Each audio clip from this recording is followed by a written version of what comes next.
Let me first thank our outstanding chairman, Jay Jacobs. Jay, I also want to give thanks to our devoted county chairs. Where are our county chairs here? All right. And I also want to thank our dedicated state committee members for calling this convention. Let's also give them a round of applause. You know, ladies and gentlemen, it's so heartening to see many supporters, activists, and leaders from across the state gather here today. The time has come for us to recommit ourselves to our core values and unite behind our 2010 ticket. Senator Schumer, Senator Gillibrand, Comptroller DiNapoli. We have a number of excellent candidates for Attorney General, but I hope you will support my friend, my colleague, a proven reformer in Albany, Senator Eric Schneiderman. Eric, where are you, Eric? And of course, the next governor of the state of New York, Andrew Cuomo, and the Lieutenant Governor, Robert Duffy. We also need to strengthen the partnership between Washington and New York. So Democrats must protect our majority in Congress. New Yorkers still send more money to Washington than we get back. If we're going to ensure that our state gets its fair share, we have to re-elect Tim Bishop, Carolyn McCarthy, Bill Owens, Scott Murphy, Dan Maffei, John Hall, and Mike McMahon. And most importantly, we need to strengthen the majority in the New York State Senate.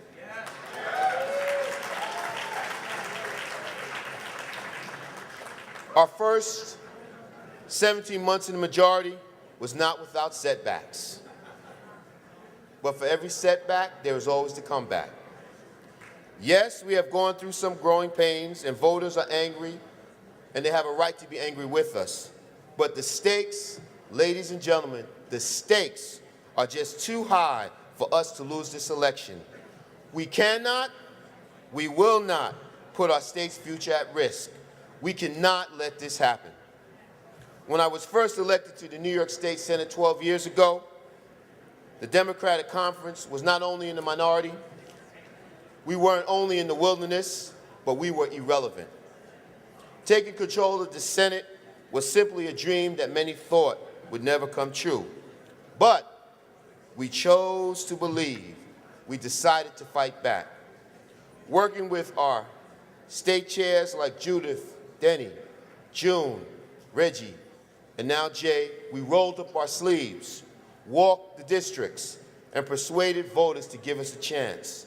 Thanks to many of you in this room, and I want to thank you very much. In 4 years, we picked up 8 new seats.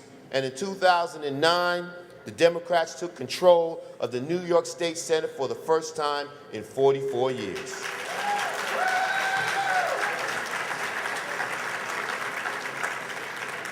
When we finally earned the majority, we then set about the work of changing the way business was done in Albany.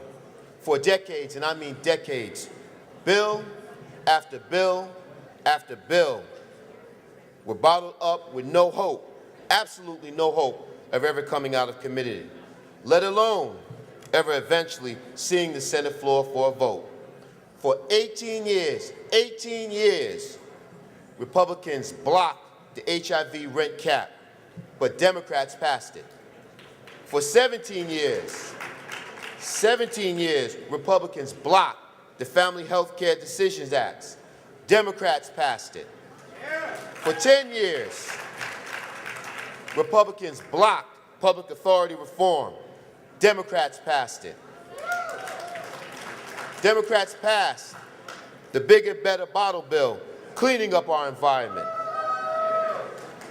Democrats passed the Rockefeller drug law reform. And while in the end, we failed to get the necessary votes Democrats, and remember, Democrats brought marriage equality to the floor, and for the first time in state's history, But I tell you something, we will get that passed too.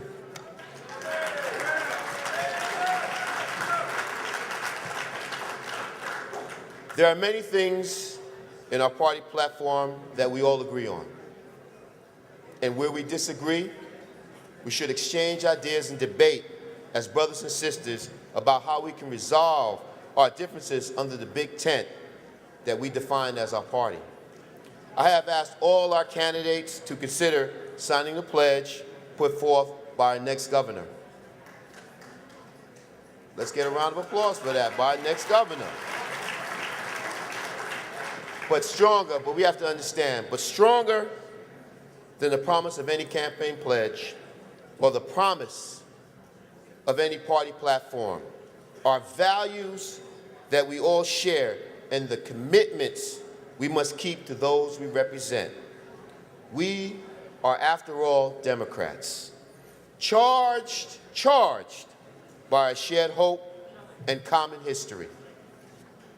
As a party of Jefferson and Jackson, Roosevelt and Kennedy, Clinton and Obama, we pledge to care for the least, the last, and the lost.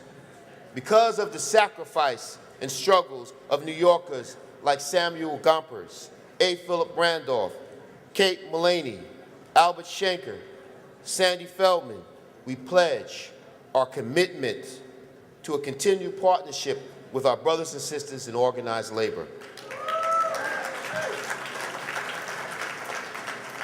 Inspired by trailblazers such as Eleanor Roosevelt, Shirley Chisholm, Geraldine Ferraro, Hillary Clinton, and Supreme Court Justice Sonia Sotomayor, we pledge to never waver from the principles that women's rights are human rights and human rights are inalienable rights. Remembering Stonewall, standing with pride, we pledge to deliver on the promise of equality for all New Yorkers. These are leaders from the past, pioneers who we look for meaning and inspiration, but we know that elections are about the future. Thanks in no small part to the leadership of our campaign committee, our chair, Senator Jeff Klein, and our co-chairs, Senator Liz Kruger, Senator Malcolm Smith, and Senator Antoine Thompson. We have found the best candidates in every corner of this state. We will not only maintain our majority, we will expand our majority and give New Yorkers change they deserve with candidates from Western and Central New York to the Capital Region and Hudson Valley, down to New York City and all the way out to the eastern tip of Long Island. We have recruited men and women, mainly women, who want to change Albany. Our candidates are real New Yorkers, and I repeat, real New Yorkers, frustrated just like us with the dysfunction and gridlock. They simply want to build a government, and that is so important, build a government as good as it